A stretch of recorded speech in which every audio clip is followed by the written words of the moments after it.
नमस्कार, स्वागत है आप सभी का बड़ी खबर में। और दिन की 4 बड़ी खबरें लेकर हाजिर हूं मैं आपके साथ ज्योति। पहली बड़ी खबर पंचकूला से है, जहां हरियाणा सिविल एविएशन विभाग और अलायंस एयर एविएशन के बीच एमओयू साइन हुआ है। एमओयू के बाद एयरक्राफ्ट हिसार एयरपोर्ट से कमर्शियल ऑपरेशन शुरू कर देगा। दूसरी बड़ी खबर करनाल से है, जहां केंद्रीय मंत्री मनोहर लाल मंत्री बनने के बाद पहली बार दौरे पर पहुंचे। तीसरी बड़ी खबर रतिया से है, जहां सांसद कुमारी सैलजा ने केंद्र सरकार पर जमकर निशाना साधा है। और वहीं चौथी खबर जो है भीषण गर्मी को लेकर है। गर्मी के चलते जहां लोगों को परेशानियों का सामना करना पड़ रहा है, तो वहीं दूसरी तरफ आग की घटनाएं भी लगातार बढ़ती जा रही हैं। तो चारों बड़ी खबरें आपके टीवी स्क्रीन पर हैं, जहां पर पहली खबर एमओयू साइन को लेकर के है। दूसरी खबर केंद्रीय मंत्री मनोहर लाल के करनाल दौरे को लेकर है। पहली बार केंद्रीय मंत्री बनने के बाद वहां वो पहुंचे, जहां पर लोगों ने भव्य स्वागत उनका किया। और वही तीसरी खबर कांग्रेस को लेकर के है, जहां पर सांसद कुमारी सैलजा का केंद्र सरकार पर जमकर बरसते हुए वो नजर आई। चौथी खबर बढ़ती गर्मी को लेकर के है।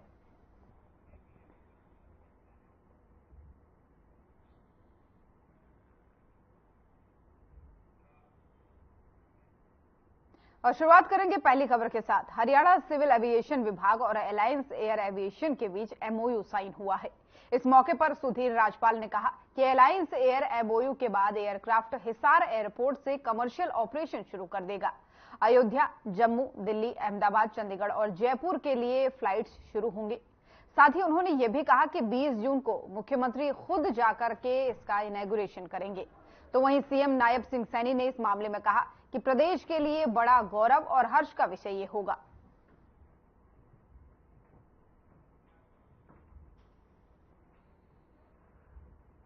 जैसे आज हमने शुभ का काम किया है आप क्योंकि वो लोग एलिगेशन लगाने से कोई काम नहीं करते। इस शुभ का हरियाणा सरकार के ऊपर एलिगेशन है, ये तो उसके लिए समय आएगा। पहले ऐसे आज के विषय पे अगर केंद्रित करें, आप इसको केंद्रित करिए। और नहीं, देखिए, क्योंकि वो अपनी व्यवस्थाएं तो नहीं बना पाए, वो खाली बातें करते रहे हैं। लोगों को बोल करके बातें वो वोट लेते रहे हैं, परंतु आने वाले समय के अंदर क्या विजन होगा, आने वाले 20 साल 30 साल के बाद परिस्थितियां क्या चेंज होंगी।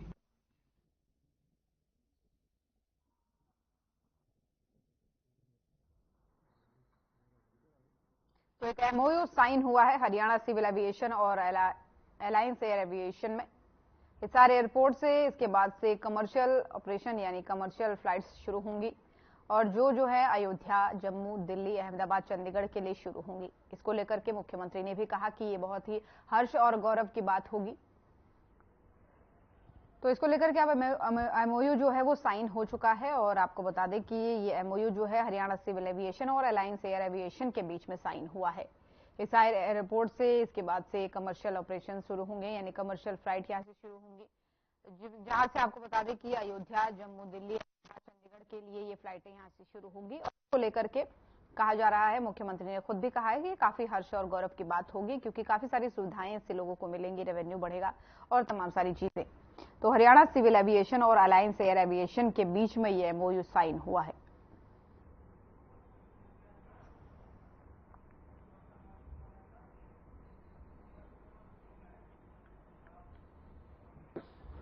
और इसी खबर पर ज्यादा जानकारी के साथ हमारे संवाददाता ओपी शर्मा हमारे साथ लाइव जुड़ चुके हैं चंडीगढ़ से। ओपी, हिसार से इन कमर्शियल फ्लाइट्स का शुरू होना कितनी बड़ी बात होगी, किस तरीके का एक तरीके से तोहफा इसको कहें, और किस तरीके से रेवेन्यू जनरेट होगा, एक बार दर्शकों को अपडेट दीजिए।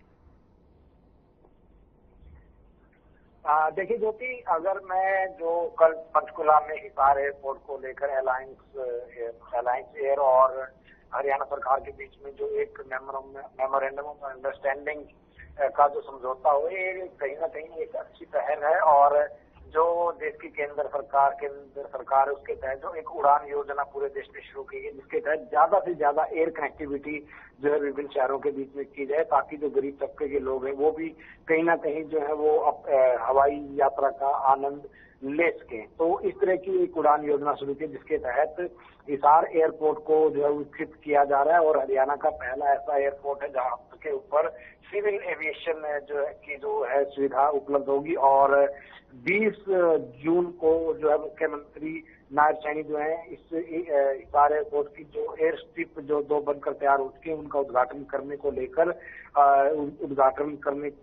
उद्घाटन जो करेंगे। और उसके बाद से उम्मीद की जा रही है कि अगस्त से जो है हिसार एयरपोर्ट पूरी तरीके से ऑपरेटिंग हो जाएगा। फिलहाल जो है हिसार से 4 जो बड़े शहर हैं उनके लिए जो है वो कहीं ना कहीं मतलब उड़ानें शुरू करने की बात है। सबसे पहले हिसार से जो है अहमदाबाद उसके लिए शुरू करने का समझौता हुआ। दूसरा हिसार से चंडीगढ़ और हिसार से जयपुर और हिसार से अयोध्या। तो कह सकते हैं कि 4 तरह की जो उड़ानें हैं इनको लेकर जो है MOU जो है वो किए गए हैं। हालांकि हिसार से चंडीगढ़ के बीच में पहले भी 2 बार जो है वो एयर शटल शुरू की गई थी, लेकिन कुछ तकनीकी खामियों के चलते वो कामयाब नहीं हो पाई थी। एक बार फिर जो है अगस्त से ये कहीं ना कहीं जो है शुरू होने वाली है। और हिसार एयरपोर्ट को अंतर्राष्ट्रीय स्तर पर सरकार की कहीं ना कहीं विकसित करने की योजना है। साथ में आने वाले दिनों में यहाँ पर राष्ट्रीय स्तर पर भी जो है वो फ्लाइट आने की एक सरकार की योजना है। और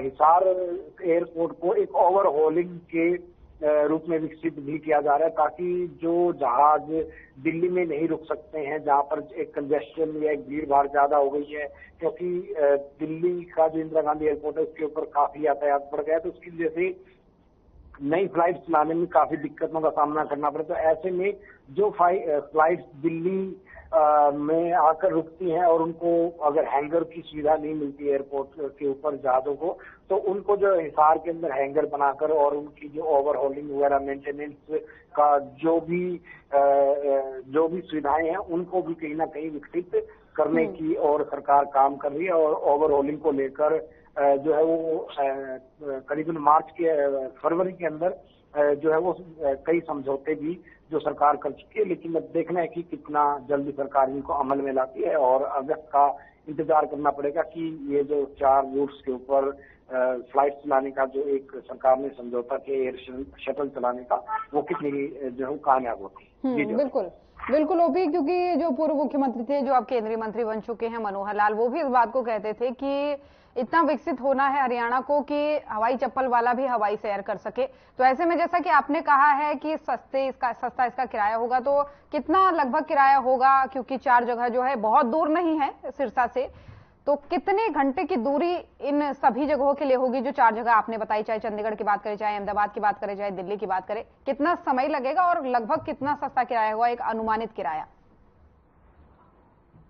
जी शायद ज्यादा कुछ कहना जल्दबाजी होगी, हाँ, लेकिन इतना मैं बता देता हूँ कि जब हिसार से चंडीगढ़ के लिए 2018 में एयर शटल चला था तो उसका जो टाइम था वो 17 मिनट का था। अगर आप बाया बस जाते हो तो आपको करीबन 4.5 घंटे के आसपास जो है वो चंडीगढ़ पहुंचने में लगते हैं। अगर खुद के वाहन से भी जाते तो भी आपको 3 घंटे से का वक्त जो है लगता है। लेकिन अगर जयपुर की बात करें तो हिसार और जयपुर की दूरी लगभग एक समान है, कह सकते हैं कि 20 से 25 मिनट उसका भी है। अगर हम जम्मू का माने तो जम्मू थोड़ा पहाड़ी इलाका है और 3 से 4 गुना है, तो वहां पर 1 घंटा हम जो है मान सकते हैं और 1 घंटे या 1.25 घंटे के आसपास हम अहमदाबाद का मतलब हम मान सकते हैं फिलहाल। लेकिन एक्चुअल में जो ये एयरपोर्ट जो एयर कनेक्टिविटी फ्लाइट की जो शुरू की जाएंगी वो क्या डायरेक्ट शुरू की जाएंगी या बीच में कोई हाल्ट होगा। कई बार ऐसा भी होता है कि अभी समझौता हो गया है, बाद में कुछ फिजिबिलिटी दूसरी सामने आती है, तो हिसार से जयपुर और जयपुर से अहमदाबाद इस तरीके से भी कनेक्टिविटी कहीं ना कहीं दी जा सकती है और कंपनियों को भी जो इकोनॉमिक तौर पर वाइबल पड़ता है। तो इस तरह के सारे जो एक इकोनॉमिक जो रिवेन्यू इन्फोर्समेंट होता है मार्केट उसी के आधार पर चलता है। तो फिलहाल ठीक है कि समझौता हुआ, घोषणा हुई, आगे आने वाले दिनों में किस तरीके से धरातल पर ये एग्जीक्यूट होगा, समझौता हुआ है, अभी जो है वो पूरी डिटेल्स जो है MOU के तहत तैयार होंगे, सब रूल बनेंगे और क्या कुछ होता है वो देखने वाली बात है। क्योंकि जब पहली बार बिल्कुल। इसमें सबसे अच्छी बात ये होगी कि जिन लोगों को बहुत जल्दी में जाना है और अपना समय बचा करके जाना है, जो लोग ट्रैफिक से नहीं जूझना चाहते हैं, अपना लंबा समय नहीं लगाना चाहते, उन लोगों के लिए ज्यादा बेहतर सुविधा के तौर पर निकल करके आएगा। फिलहाल बहुत बहुत धन्यवाद ओपी आपका तमाम सारी जानकारियों के लिए। तो चलिए खबरों में बढ़ेंगे आगे। करनाल लोकसभा से नवनिर्वाचित सांसद मनोहर लाल केंद्रीय मंत्री बनने के बाद से पहली बार करनाल पहुंचे। इस दौरान पार्टी के कार्यकर्ताओं ने उनका भव्य स्वागत किया और स्वागत की ये तस्वीरें हैं, आप देख सकते हैं किस तरीके से गाड़ी से मनोहर लाल पहुंचे और फूल मालाओं को दे करके, पुष्प गुच्छ दे करके उनके ऊपर फूलों की एक तरीके से बरसात की जा रही है, क्योंकि केंद्रीय मंत्री बनने के बाद से पहली बार वो करनाल पहुंचे और किस तरीके से कार्यकर्ताओं में जोश दिखा, उनका भव्य स्वागत करते हुए वो नजर आए कार्यकर्ता। तो खुशी और हर्ष का माहौल इस दौरान कार्यकर्ताओं में दिखा, क्योंकि इस बार बड़ी जिम्मेदारी मनोहर लाल को दी गई है। जब बीच में मुख्यमंत्री बदले गए हरियाणा के, तो उसके बाद विपक्ष ने तमाम सवाल उठाए, लेकिन उसके बाद से उनको बड़ी जिम्मेदारी दी जानी थी, ऐसा अब साफ हो पाया है। दो बड़े मंत्रालय उनको दिए गए हैं, चाहे शहरी विकास मंत्रालय हो, चाहे ऊर्जा मंत्रालय हो, दोनों अपने आप में बड़े विभाग हैं। तो अब बड़ी जिम्मेदारी वो दिल्ली में संभाल रहे हैं। तो ऐसे में जब वो पहली बार करनाल पहुंचे तो उनका किस तरीके से स्वागत हुआ, किस तरीके से जोश जो है कार्यकर्ताओं में दिखा, वो आप इन तस्वीरों के माध्यम से देख सकते हैं।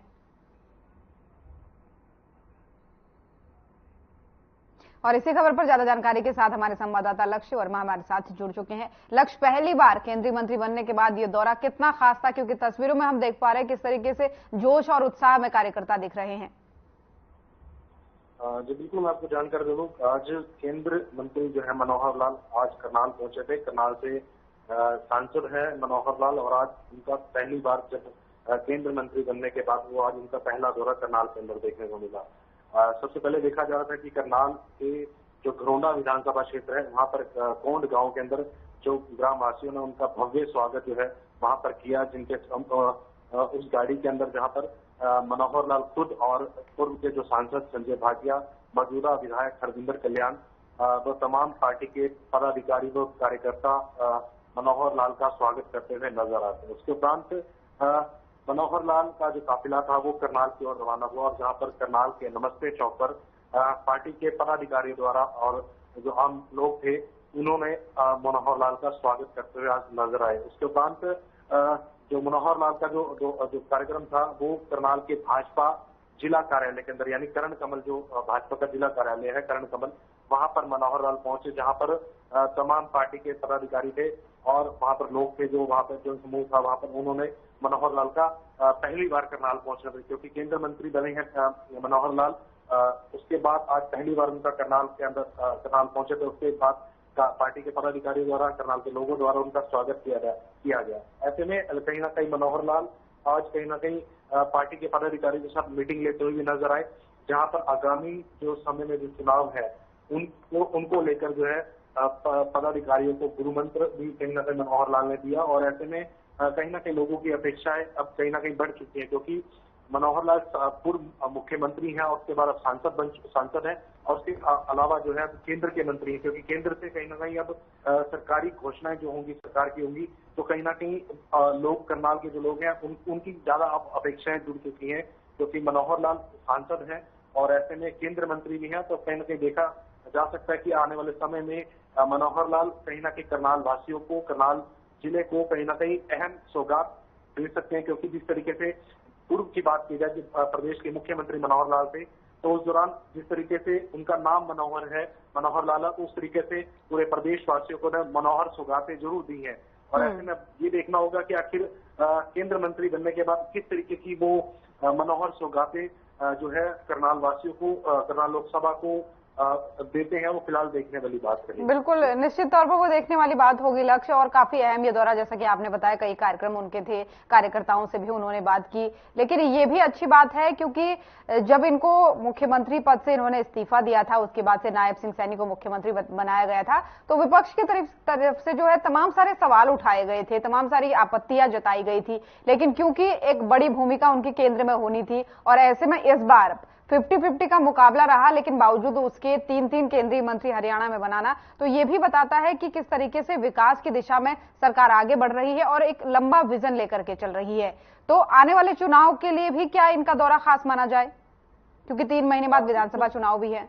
बिल्कुल बिल्कुल, क्योंकि जिस तरीके से आप खुद बता रहे हैं और ऐसे में खुद मनोहर लाल ने आज यही संबोधन में बताया कि प्रदेश के 3 केंद्र मंत्री बनाए गए हरियाणा से। कहीं ना कहीं अब क्योंकि आने वाले समय में चुनाव है, वो कहीं ना कहीं क्योंकि अब कहीं ना कहीं देखा जा रहा है कि मनोहर लाल हो या फिर नायब सैनी हो, वो कहीं ना कहीं अब करनाल जिले के अंदर काफी दौरे कहीं ना कहीं होंगे उनके, और कहीं ना कहीं लोगों से सीधा संवाद भी अब क्योंकि सीधा करते हुए नजर आ रहे हैं।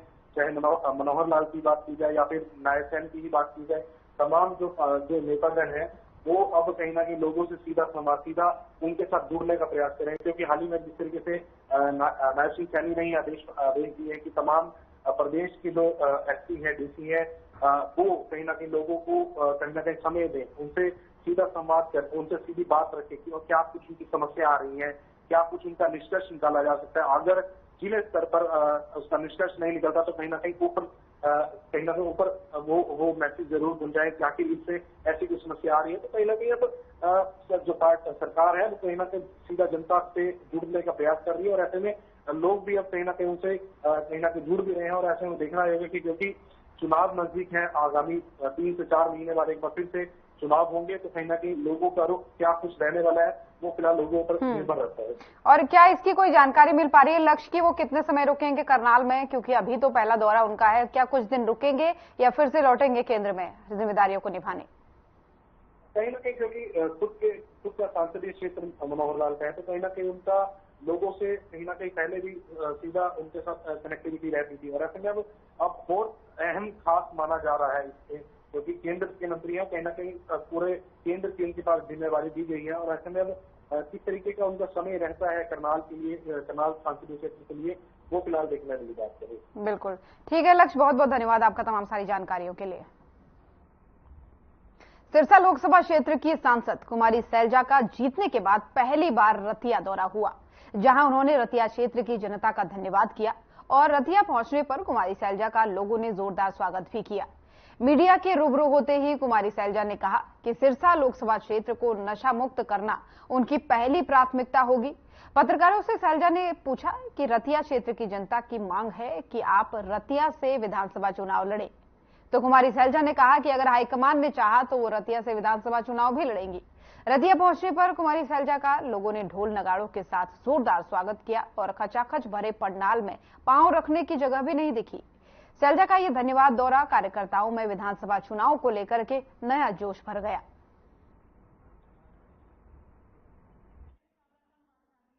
एक बात है, नारंग साहब गोड़िया से बात ये है कि यहाँ पर जितने मौजूद हैं उन सबका नाम लेने लायक है, क्योंकि सब ने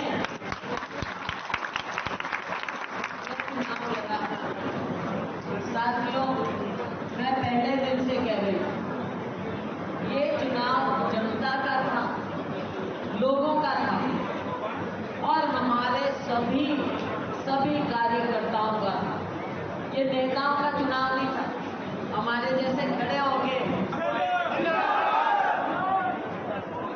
अगर गांव में लोगों में नहीं तो मीडिया का चलने दो। और गर्मी से जनजीवन अस्त व्यस्त है। गर्मी के कारण आग की घटनाएं भी बढ़ रही हैं। बहादुरगढ़ से एक जूते चप्पल बनाने वाली फैक्ट्री के गोदाम में अचानक भीषण आग लग गई। आग लगने से गोदाम में रखा करोड़ों का तैयार माल जलकर खाक हो गया। और इतना ही नहीं, यात्रियों को भी इससे काफी परेशानियों का सामना करना पड़ रहा है। आपको बता दें कि बल्लभगढ़ बस डिपो पर पीने के पानी की व्यवस्था तो है, लेकिन चारों तरफ बस गंदगी ही गंदगी है। और इतना ही नहीं, बढ़ते पारे के कारण लोगों को महंगाई की मार भी झेलनी पड़ रही है।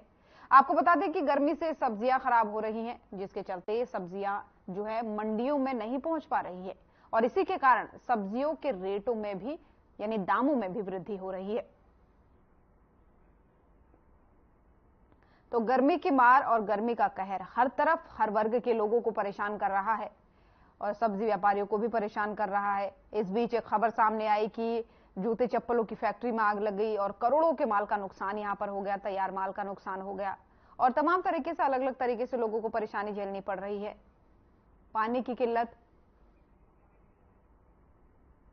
और बस डिपो की आपको तस्वीरें दिखा रहे हैं जहां पर पानी के लिए लोग तरसते नजर आ रहे हैं। गंदगी भी आप देख सकते हैं क्योंकि बस डिपो जैसी जगह है जहां पर हर रोज सैकड़ों की संख्या में यात्री आते हैं और ऐसी जगहों पर, सार्वजनिक जगहों पर पानी ना होना कहीं ना कहीं एक मुसीबत का सबब है। लोग काफी परेशान हो रहे हैं।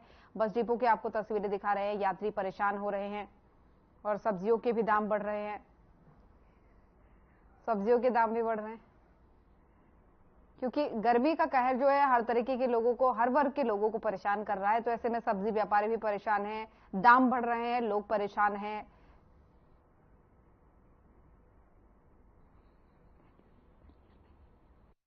आज यहाँ बेल्को फार्मा वाली गली में एक फैक्ट्री में आग लगी और जिस आग की वजह से दूसरा एक जूतों चप्पल का गोदाम था, वो आग उसने वहां पकड़ ली।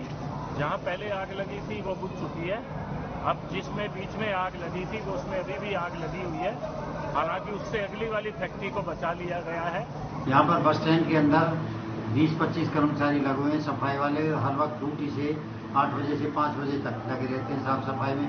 कभी कभी कोई परेशानी हो जाती है तो उनसे स्वीपरों से कहते रहते हैं भाई साफ करो, कर देते हैं साफ, ऐसी कोई दिक्कत नहीं। बिजली के बारे में पंखे लगे हुए हैं बस स्टैंड में, कभी किसी में कोई फॉल्ट आ जाता है तो उसको दूसरे दिन ठीक करवा दिया जाता है। पानी के बारे में यहाँ टैंकर आते हैं। कारण भैया यही है, सब्जियां कमा रही है मंडी के अंदर और गर्मी के कारण, गर्मी है, गर्मी ज़्यादा है, सब्जियां कमा रही है, इस वजह से महंगाई है सब्जी पे। कितने रेट उछाले हुए, कौन कौन सब्जियों? सब्जियां सारी, मोस्टली सारी सब्जियां महंगी हैं।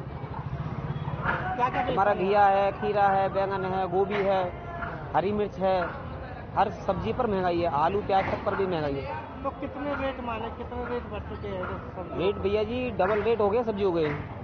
जो सौदा 10 रुपए किलो बिक रहा था वो 20 हो गया है, जो 20 था वो 40 हो गया है। हाँ जी। प्याज क्या रेट है?